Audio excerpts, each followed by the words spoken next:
What's up, guys? It's the Nightwing Way of Life Esports coming at you guys with another League of Legends video here today, talking about the LPL Spring Split 2020 Playoffs Part 2. So we had the third place match and the finals match take place this past weekend, and obviously the LPL is extremely stacked. A lot of teams that end up winning in the LPL have now not been able to even win more consistently on the basis that most people actually know, given how stacked the LPL actually is. I mean, we had the third place match being IG and FPX, a match that everyone thought was going to be in the finals, as we almost got IG versus FPX in the finals, a rematch of the World 2019 semifinals match from that year, and then almost seeing it in the finals was a real reality. But then IG and FPX ended up falling really short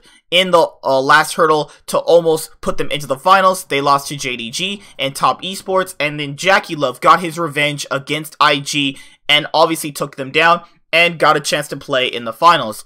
Khan started all 3 games for IG versus FPX. You also had IG playing some of their worst League of Legends that I have actually seen in quite some time. So now let's go and watch the games for ourselves. So starting off in game 1, you had IG basically taking a safe standard composition. You had them obviously trying out a composition that you know they obviously are going to play. They like to play toward their solo lanes, and you also know they want to make sure they have their bot lane really well prepped. IG pick Jace, Lee Sin, Syndra, Misfortune, and Braum. FPX chose Orin, Graves, Galio, Aphelios, and Leona. Crisp has been playing the Leona for a little bit here. We usually see him take it, and if the LPL supports aren't really on a pick that they can have a lot of impact on, then you're seeing that they obviously have a big of a less importance in the game if they're not playing Nautilus. So I like that Crisp was able to take the Leona, and he was making a lot of early game aggressive positionings to scare off Southwind. A lot of the LPL supports I've seen have been really struggling recently, given how they don't really see great roam timings. They don't really see where they really need to actually move on the map at the most opportune time. Maybe they just don't like roaming because the West and even LCK, they like when the supports are able to roam effectively. And then 3 minutes in, the Shy has to blow his flash, obviously, because Tien lays up a gank. And looking at how this series played out, Khan played, you know, pretty well all 3 games. But starting in this game, you had a gank going the way of IG, but then the Shy and Ning get over eager, but it actually lands up with Ning getting first blood. The Shy dies to Doinby, and then Rookie comes up, flashes over the wall, and then it's over for him. And Doinby, obviously being on an aggressive pick like Galio, picking up 2 kills early on, easily sets up FPX for success. That rhymes, because it's definitely true in this series. So Southwind gets extremely chunked out early on. LWX on the Aphelios is just packing in the guns, getting all the lane advantage. Look at how much priority this guy is actually getting. And obviously toward the later parts of the game, Rookie starts to take a blue buff. He gets caught out.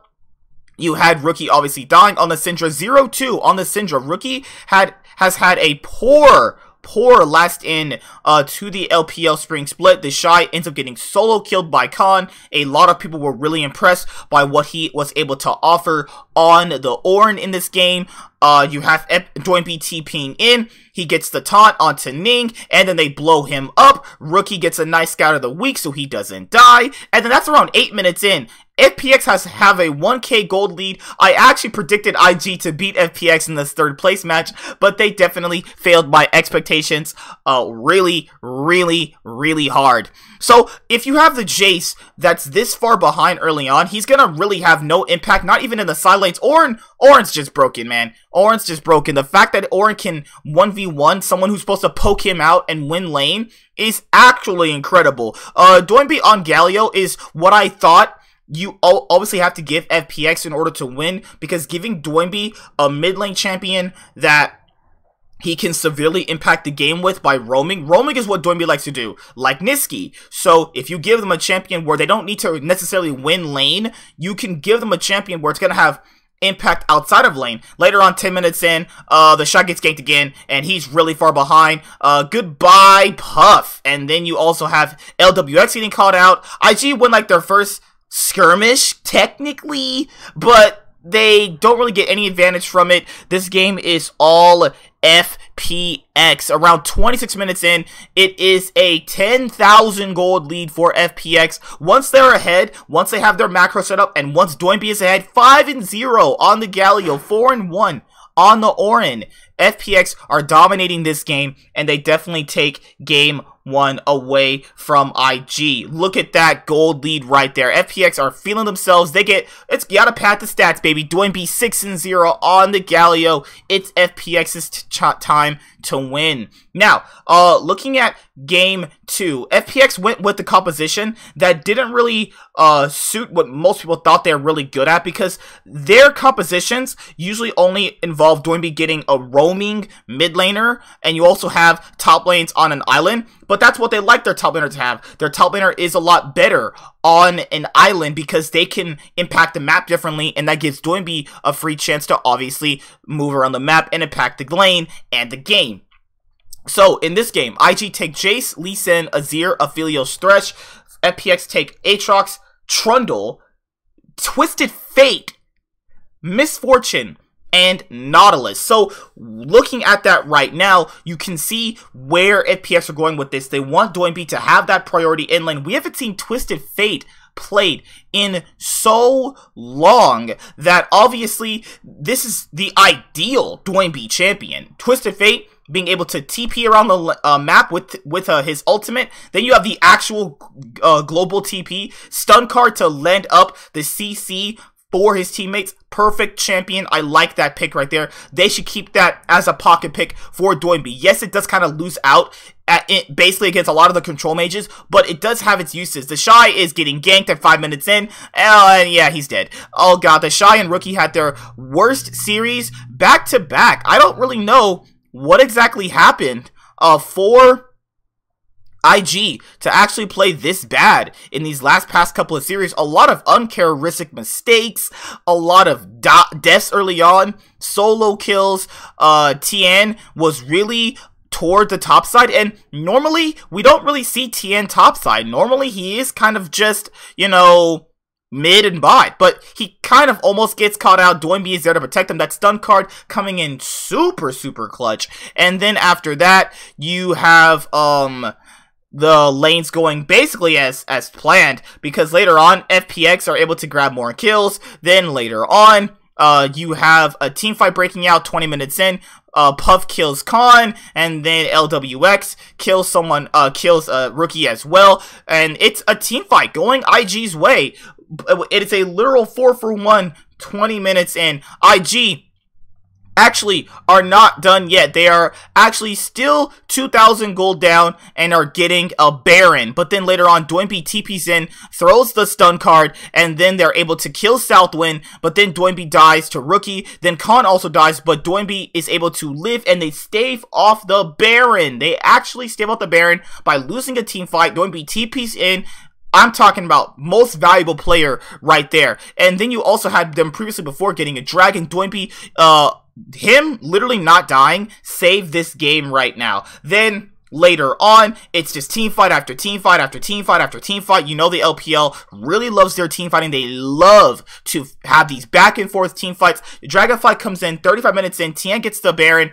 They tried to pick him off with the Emperor's Divide. Later on, Khan almost dies to Rookie, but he's able to evade it. Later on, FPX start using their Baron push effectively. They start barreling down the towers, and then this game is pretty much all she wrote at this point.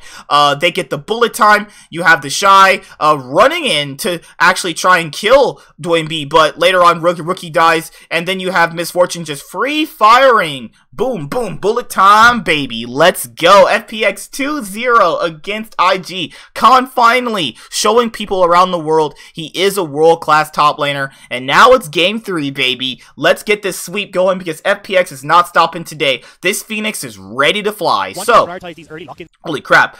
Sorry about that audio. I'm still kind of learning how to do it with the, you know, screen looking like this. I'm usually just doing it with a standstill picture, but I realize that a lot of people might like this better when it's a lot visually. So that's what I'm working on right now. That's why when you're seeing the visual aspect of the game, I'm actually just doing it more visually now, because I think that's going to be a lot more appealing to a lot of people to see the actual gameplay while I'm talking the games as well. So, this matchup is what really got Khan in a lot of people's eyes, because you had LOL Esports tweeting that, or also putting on Facebook and Instagram, that Khan had a great outplay in this game. FPX composition is Fiora, Trundle, Victor, Misfortune, and Nautilus. Then you have IG playing Aatrox, Aatrox, and oh my god, I almost said Trundle again. Aatrox, not Blind Pick. Aatrox, Zac, Azir, Phelios, and Thresh. So FPX right now are in a pretty good overall position. Then you had just Ning just dying, because he was a real liability in this series.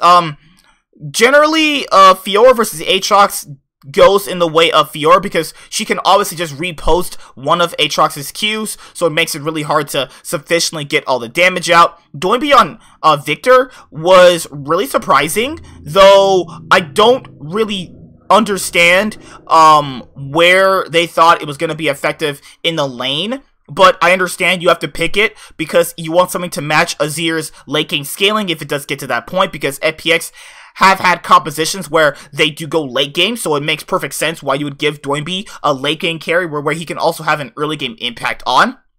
Southwind and Ning actually roam up around 4 minutes in, and then yeah, Khan, you are dead, buddy. And yeah, the Shy finally gets a kill onto Khan early on, though he does have some help, obviously, from his teammates. Later on, as FPX sees them topside, they do end up diving the FPX bot lane Crisp, and then you have Puff dying to LWX. LWX is all alone on the Misfortune and the Shy. He starts off with 2 kills. This is his best game so far. Well, he's starting off in the series. And then you have Ning protecting mid lane from Doinby, and then after that, you have a lot more skirmishes basically happening. FPX get what's that dragon called? Infernal Drake. LWX gets another kill onto Puff. Yeah, it's not going the way of IG at the moment. The Shy is doing his best to try and stay relevant in the game. But why are you there, man? He almost dies, actually. And I was like, okay, dude, you're almost dying there.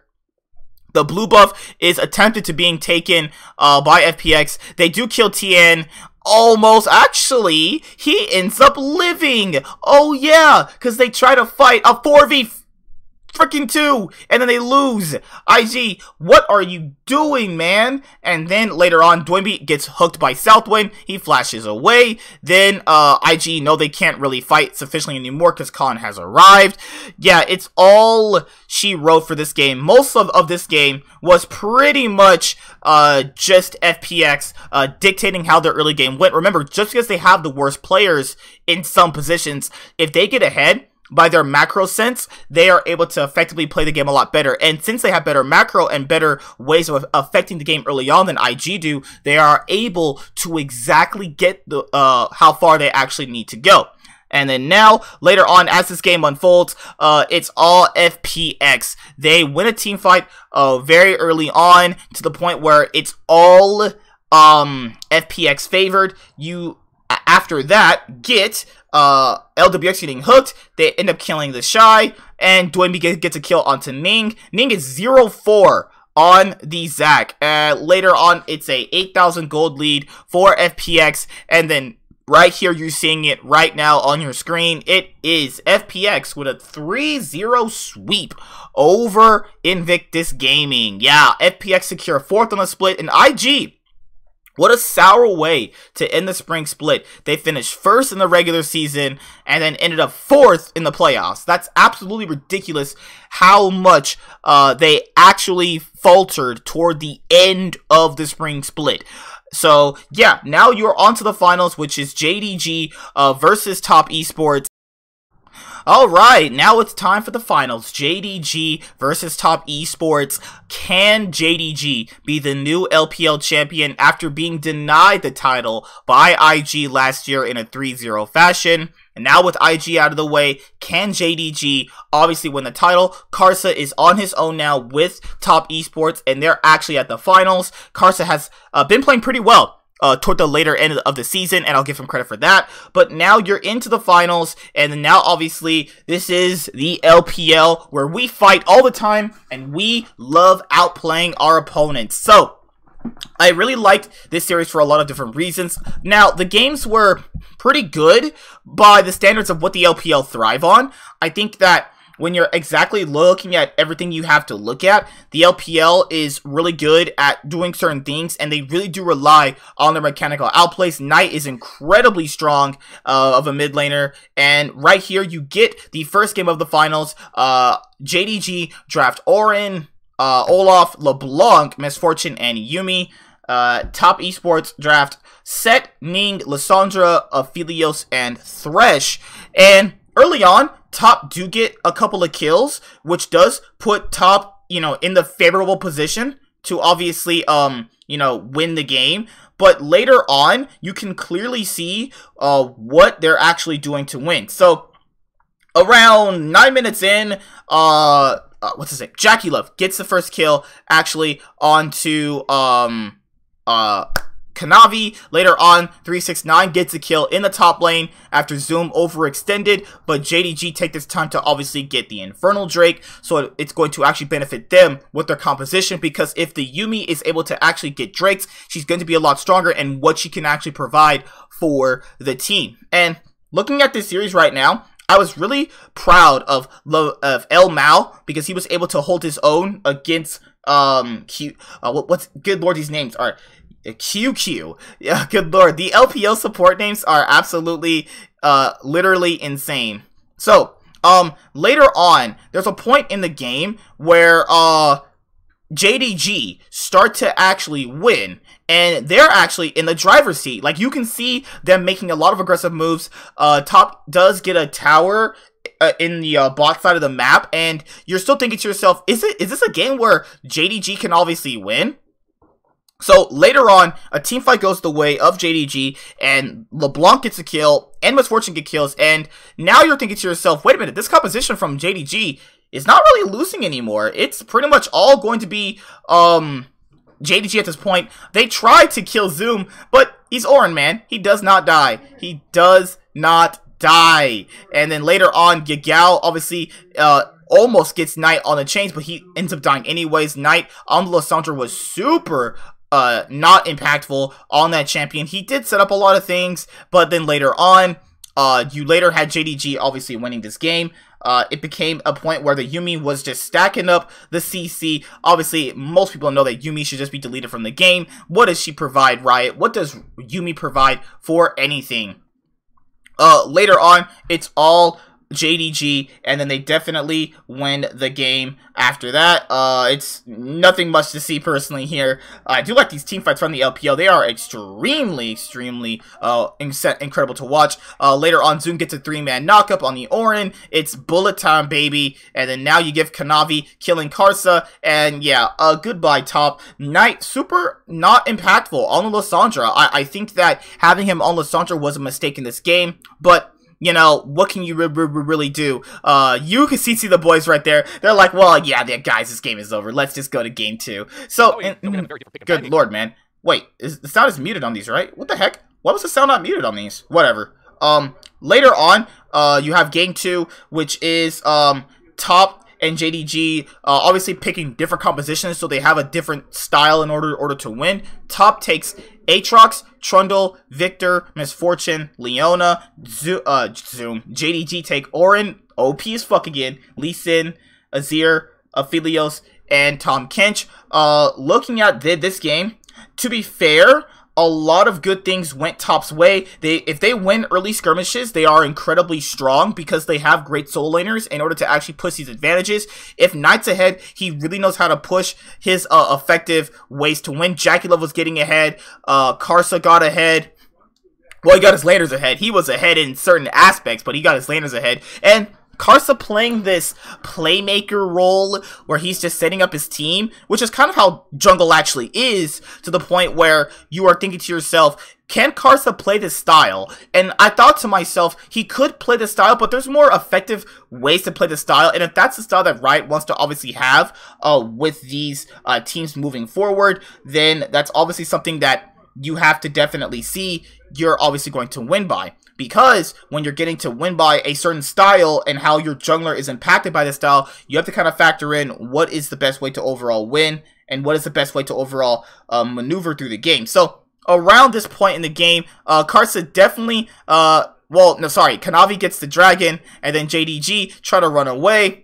And then after that, they lock up Zoom. Orin is not really strong when he's behind. They obviously have a complete wash of a team fight for Top Esports. And then, yeah, let's go. We are on to Game 3. Top is easily able to win this game. And now you're at Game 3, where you are already coming into 3 kills early on. What is the LPL, man? JDG take Aatrox, Trundle, Azir, Misfortune, and Yuumi again. Then you have Top taking Jace, Gragas, Corki, Aphelios, and Braum. And coming into this game, seeing 3 kills that early on, Top are like, okay, we gotta stabilize this early game. We don't really know what's going on. We're like, okay, we got a poke composition. Let's just play out our poke composition. So later on, it's not that many kills, actually. It's really not that many kills. It's literally 26 minutes in. It's 6 kills. It's like, what are these LPL games? Like, 2 LPL games pretty much in 2 separate series going like almost 30 minutes with like less than 10 kills. Like, what am I watching? The North American LCS? Definitely not. Karsa didn't really have the best game here. Karsa was actually not effective on the Gragas almost whatsoever.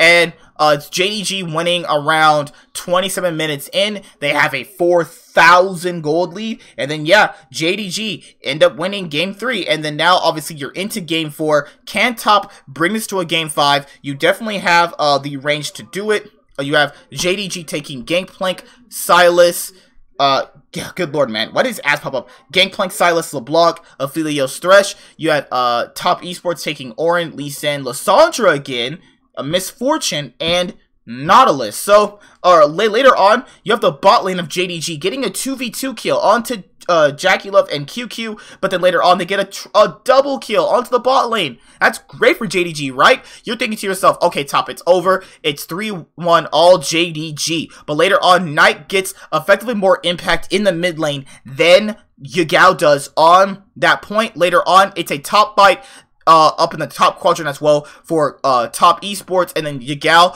gets that kill, and then it's not really going the way of Top. And you probably thought to yourself watching this game, there's no way they exactly come back from this, because with JDG this far ahead early on, a lot of the LPL teams know how to close out, but later on, Top start crawling back. Karsa starts to have an impact in this game, and then later on, you have Jackie Love. Obviously, he's holding his own. He's winning a lot more of the fights. JDG do get a Baron, which does start to stop Top's composition. Later on, Top is able to definitely hold back to a point where they're clearing waves, they're doing what they need to do, and they get a pick onto Knight in the mid lane, and they're definitely taking an inhibitor. They end up, no, they don't end up killing QQ, do they? No, they don't, actually. Let me go look back right now. Nope, they don't end up killing QQ. Then after that, it is a different game between them. So right around 29 minutes in, you have JDG winning another team fight. Then after that, Karsa definitely tries to do whatever he can. You get the trade kill back onto the Nautilus. Knight is able to stave off some of the players from JDG, and I was like, holy crap, what is going on here? Knight actually gets a trade kill onto Loken, and JDG are able to actually win 2-2 for this series, and now it's a Game 5. All of this is boiled down to Game 5. Sorry if I mixed up some of the teams' names, but yes, we are at a Game 5 with JDG versus Top Esports. The match is going the distance. Let's see what we actually have. Either the matches are definitely going the way of each team, so you gotta figure out in a Game 5, do you go with comfort or do you go with what you actually need need in order to win. So if you're going with comfort, you actually have to go with a composition that wins early on. But if you're going with late game scaling, you have to have champions like a Zir, like the Philios, which they're definitely probably not going to take away. The LPL loves Misfortune, and they definitely love the Philios. So going into this game, you actually had top taking Aatrox, Sejuani. Oh, sorry, they actually swapped them. You have top taking Sylas, Sejuani, Aatrox. You also have Aphelios and Braum. They chose to flex the Aatrox to the mid lane, which was like, okay, I understand that because Kassadin would struggle against Aatrox. Theoretically, JDG take Auron, Rek'Sai, Kassadin. You take Misfortune and Bard. Bard in Game 5. Lamau takes Bard. Game 5. It's like, dude, you better not be trolling here. Because you guys know, I got a bet that JDG had to win. And they did. So, looking at the 3 minutes into the matchup, they did get a kill. Obviously, onto Kanavi, and Kanavi, when he's ahead, is able to effectively impact the map. So his pathing would go from top side all the way toward the bot lane now, because you got to factor in that he can't really do anything to help mid, because Aatrox is going to demolish Kassadin early on. They are trying to attempt a gank in the bot lane, but JDG's bot lane holds it off. And then later on, toward the end of the match, you definitely have JDG obviously winning every single skirmish. And then later on, they definitely get a Baron. Top tried to dive JDG. They do get a kill onto Yagao. And at this point, it's even. Goldie is even across the board. And you know it's super, super close neck and neck match right here. Later on, JDG get the team fight onto top. Let's see how this starts out for a lot of people who didn't actually watch it. You definitely had Kanavi getting into the back line. A 4-man Bard ultimate to set up the MF bullet time. It is JDG, and they are the Spring Split champions. They wiped top off the floor, and definitely top esports falling short once again. They fell short to IG last year, and now they fall short of a title right now, but they should be definitely proud of themselves. They can definitely win a title. They have the talent to do it, and they know how they want to win, and that's what I can say better for a lot of the LPL teams. They definitely know what they can possibly achieve with this roster. I think that they should try this again next split, and you have a good chance to win, obviously. So yeah, JDG are your 2020 LPL Spring Split champions, and that is it. All the seasons are over. They're definitely coming back by Riot, confirmed in June. So definitely, I'm gonna switch up the format of the playoff recaps, or the week recaps that I do with like the thoughts and opinions, because I think this visually is just a lot better for all of you. So I'm going to do that also with you guys as well. So JDG are the Spring Split LPL 2020 champions. I predicted them. I was right about it. And yeah, that's it. See you guys later. Like, comment, subscribe, most of all, enjoy. I'm the Nightwing, and Way of Life Esports is signing out. Hi there, guys. Be sure to like and subscribe to the channel for more stuff. Yeah, thank you.